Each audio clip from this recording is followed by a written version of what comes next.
அனைவருக்கும் வணக்கம். நான் உங்கள் ஆண்டோ. இன்றைக்கி நாம் ஒரு முக்கியமான டாப்பிக்கை பற்றி பேசலாமா? டைட்டில்லே பார்த்துருப்பீங்க. பணம் என்னும் கொடூர பேய். இந்த பேய் பிசாஸ்லாம் நைட் டைமில் வருது சொல்லுவாங்கள்ல. பேய், பூதம், சாத்தான் எல்லாமே. அதுக்கெலாம் கூட ஒரு எக்ஸ்பிரி டேட் இருக்குது.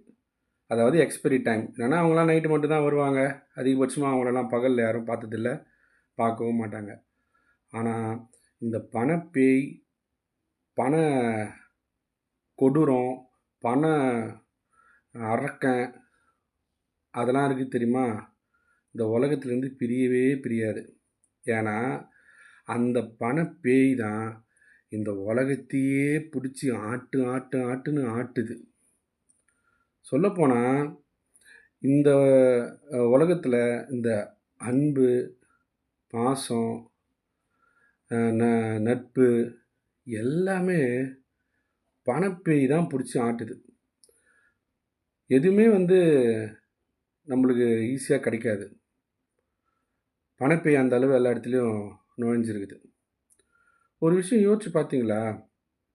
நம்ம யோசிச்சு பார்ப்போமே. என்னென்னா, ஒரு சிலர்லாம் சொல்லுவாங்கள்ல, பணம்லாம் ஒன்றும் பெருசாக சந்தோஷத்தை கொடுத்துடாதுங்க அப்படின்னு.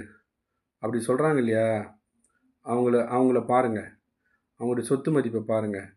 அவெல்லாம் கோடி கோடியாக பணத்திலேயே விழுந்து விளையாடி எழுந்து அதுக்கப்புறம் இந்த அட்வைஸ் பண்ணுவான்.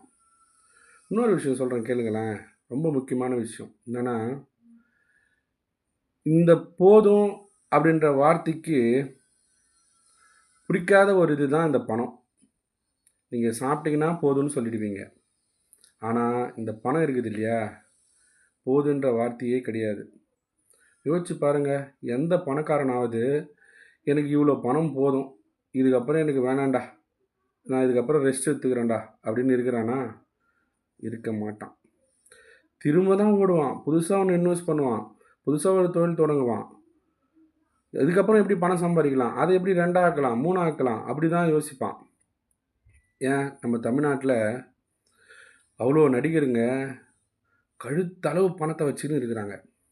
ஆனால் அவங்க யாரும் எனக்கு இது போதும், இங்கே இருக்கிற தொழிலதிபர்லாம் எனக்கு இந்த பணமே போதும், இதுக்கப்புறம் இதை வச்சு நான் என்ன பண்ண போகிறேன் அப்படின்னு யாரும் சொன்னது கிடையாது.